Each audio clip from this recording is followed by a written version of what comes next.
All right, I got Ray Weztel here, the curator at the Gadsden Museum of Art. When did you get started creating art?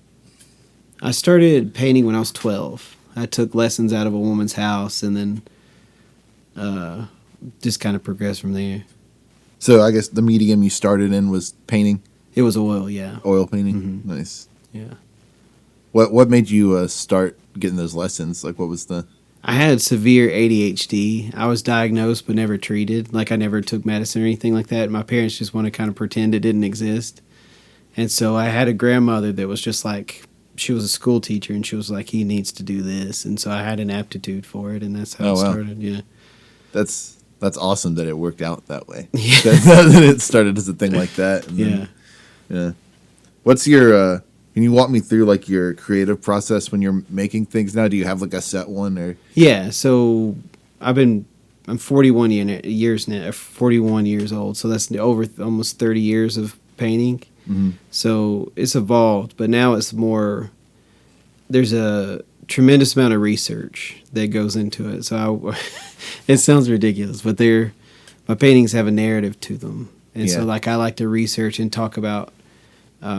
I have a problem communicating emotions and talking about things. So, like, if I try to talk about something emotional, I usually become hysterical, or I have, like, a weird emotional outburst that's, like, inappropriate, or, like, just other people don't understand what I'm going for.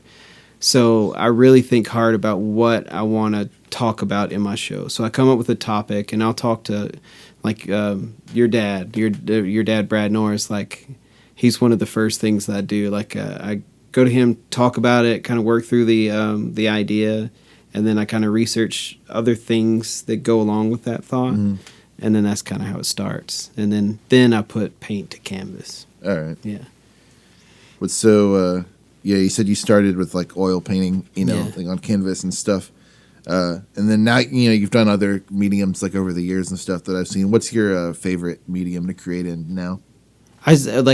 I'm going to just rob your question and just say it's mixed media.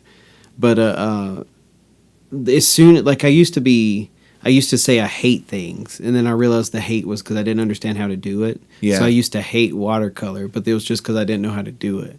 So like as soon as I figured out I could, use these objects and say the same thing I wanted to with my artwork, it was easy. And so like putting it together, sculpting, watercolor, oil paints is all, The sculpting stuff is really cool.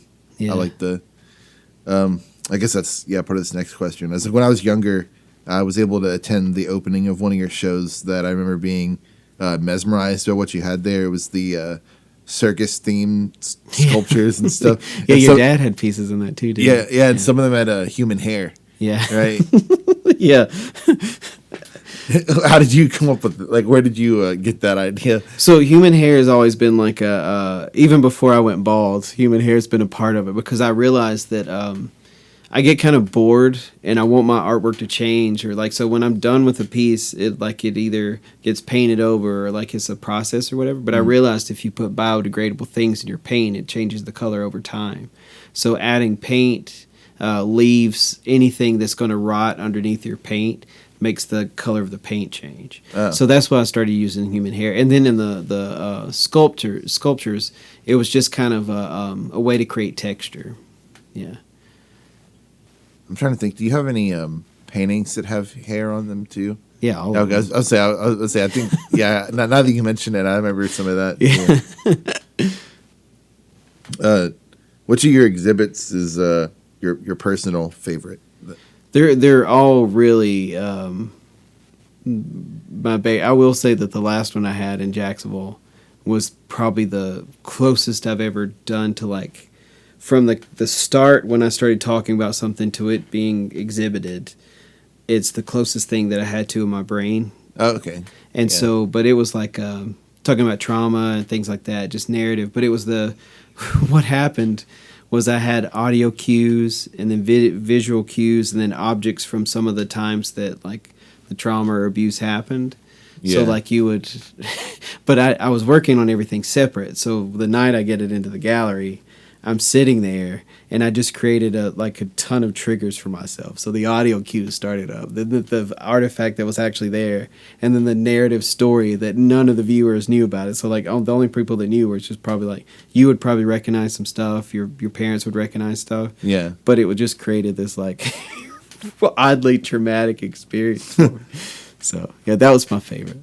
What are these pictures that you sent me? Are those from? Yeah, that's from the Jacksonville show. Okay. Yeah, I'll make sure to link those below. Yeah. I don't know if I'd seen these ones. No, like it was a Thursday night show, and it was such a deeply personal show. I didn't invite a lot of friends to it.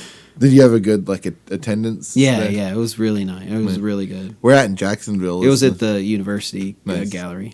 Yeah, it's called the Manners Gallery. When I was going to school there for like 2 semesters recently, I don't think I ever went to their gallery. Really, it's really good. It's right behind the T&B if anybody wants to go. Nice. After you graduated college, you were hired at the GMA, the Gadsden Museum of Art, and now you're the curator. Yeah, curator director. How has that been? It's been amazing. So like when I finished school, I got hired directly at JSU, and then I started at Gadsden as a volunteer, and then I slowly just started taking on responsibilities and became the director. That's cool to start as a volunteer and then become the boss. I don't think other people would call me the boss, but well, I mean, yeah. who's above you that's there on the daily? Yeah, the mayor. Is he there on the No, daily? I'm just teasing. Yeah. But how has that been? What's your favorite part of that job? It's just the constant change. Nothing's ever the same. One thing I tell people that come in is like, if you don't like what we have up now, just come back in 6 weeks and we'll have something brand new. We switch out so many shows, so like, and then I vacillate so much from contemporary to traditional work, so nobody can really pigeonhole what the museum is. Like if you show up one time and you see quilts on the wall, you can come back and 2 weeks later there's super contemporary work up. Yeah. So I think that's the favorite, that there's not, and I also book outside of my own personal preferences.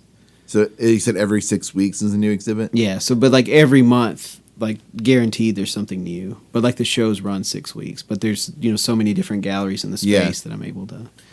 So that main gallery is like the 6 weeks rotating. Yeah. That's a lot of work to set up because you have to help set up every time. Yeah, it's a very small crew that does it, but like it's very labor intensive. Most people don't understand like the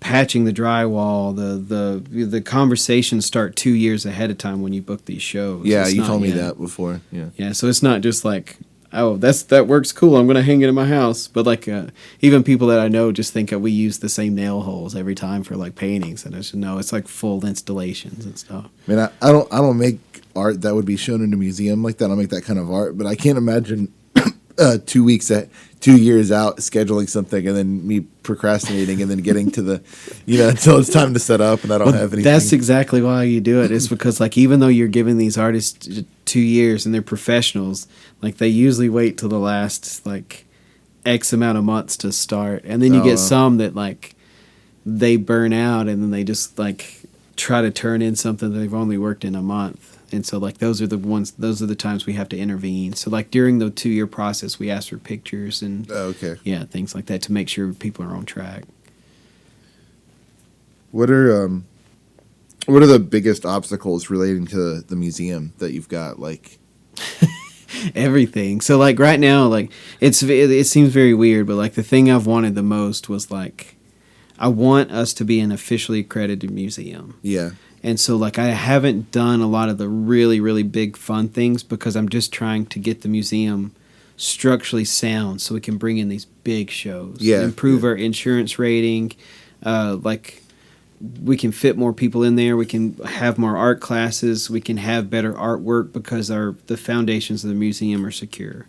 So, like, if there's a fire, I can save pieces by jumping them out of the fire exit. Before, I would just have to throw them over a wall if I was even able to, like, get them out, that kind of thing. Yeah. Yeah, I see what you're saying. Yeah. So, like, but, like, everything's a challenge, but, like, art degrees are essentially, like, problem-solving degrees. That's a cool like, set of goals for the future, though. Yeah, to have, like, bigger stuff and things like that. And yeah. Yeah, I have big plans for it, and there's a lot of community support to kind of get us there too. So. Well, so you said you wanted it to be in like an accredited museum. What is the? I didn't realize it wasn't. I didn't know that was like actually a thing. So what does that mean? Like, what's that? I mean, like there's a lot of good things that come with it. Like you get nationally recognized as a museum. You get different classes of funding. You get chances to get huge shows. Like, So there's a set of exhibits that rotate through the accredited museums. Is that? Yeah, it's not works? But like Birmingham has the Monet show up right now. Yeah, it's a ticketed exhibit. The museum doesn't have the infrastructure right now to have a Monet show. So because you couldn't do ticketed for. Well, it's just the fact that like we don't have arms or we don't have security guards in the space. I didn't mean to say the word armed. So like if you go into the Birmingham Museum, you'll see people keeping people from touching the work, things like that. So like we need infrastructure to like support that kind of thing. And then like there's not enough staff at the museum to guard every door like all day. Mm-hmm. So like we don't want like somebody to walk out with a $24 million piece. Yeah. But once we get accredited, we can apply for more money, some institutional funding through like the Alabama State Council of the Arts, things like that, to kind of get us to where we need to be. Okay, yeah, that makes sense. So like a couple of years ago, I went to the that Van Gogh exhibit that they had. Did you see that anywhere? Yeah. So you would get like that kind of thing if you were accredited. It would have its time. Definitely, like That's cool. You say you create, so like I mean like one thing I really want to stress is like art is different mediums, but when we show things at the museum, you can apply music standards to it. I book the museum like it's a music venue. So you have your big headlining act in the main room, and then you have like your local opening bands. It doesn't mean they're worse or anything like that. It's just it's just to kind of get more people to see the work and like get the people from the community to support it. So and then like if you want to think about like an art show is basically an album. Yeah. So and then like a group show is a soundtrack. Like there's things like that. So if it really helps people look at contemporary art that way. That's interesting. I hadn't thought about it that way. Yeah, and then like the people always say bumper sticker phrases. So like when they walk in, they'll say like 5 different phrases that just cycle through every time. I can't draw a stick figure. As art is something that is a skill that you can learn. Like it's not something like you have an aptitude for it, just like singing or anything else. Mm. But it's not some like hoity-toity thing on a pedestal. It's achievable to everyone. And the other thing too is like contemporary artwork. It's people think it's not accessible, or they're like one of those bumper sticker phrases is like, I can do that. Of course you can do it. It was made by a human. You could replicate it, like that kind of thing. And then like the other one, sometimes it's not the same though. Exactly. Because I feel like 2 people can kind of paint the same thing in a similar style, right? And it won't even to like experienced artists, and it just won't be the same. It won't have the same feeling in the end. Oh, wouldn't be because but the person has to develop their own style, things like that. Yeah. But I'm just saying, like when people try to just automatically discredit it because they could do it, is just one of those things that's just infuriating. Just like I don't want that in my house. Like most work isn't for sale. Like it's like my work, I don't typically sell it. Like I'll give it to friends or stuff like that because it's intentionally personal. Yeah. But like some things are meant to hang over your couch, and some things are meant to express a feeling. Yeah. Yeah.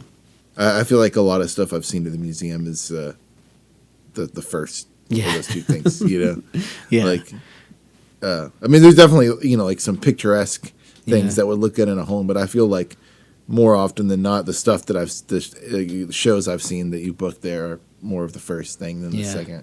I really try. Like the cool thing is like we have a lot of tourism and a lot of people coming from out of town to like look at this stuff. It's not just people in Gadsden. We want people from all over the state to come to the museum. Yeah.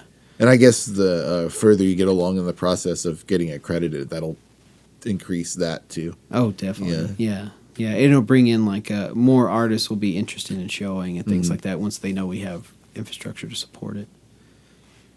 I'm gonna take that little bit that you added in there and put it back in the conversation a little bit. And yeah, no problem. And edit it up. Is there anything else that you want to say? No, like like if you're listening to it May 8th and 9th, I'm going to try to do a fine art festival on Broad Street. Nice. And if anybody anybody wants to play music or like set up a booth and sell their work or just like talk to me about having a show, like I'm very accessible. You can come by the museum. Okay. Do you have an email that? Yeah, it's rwetzel@cityofgadsden, Okay. and you can attach it to the. Yeah, I'll attach them. Yeah. All right. Well, thanks for coming on the podcast. No problem, man. Thank you.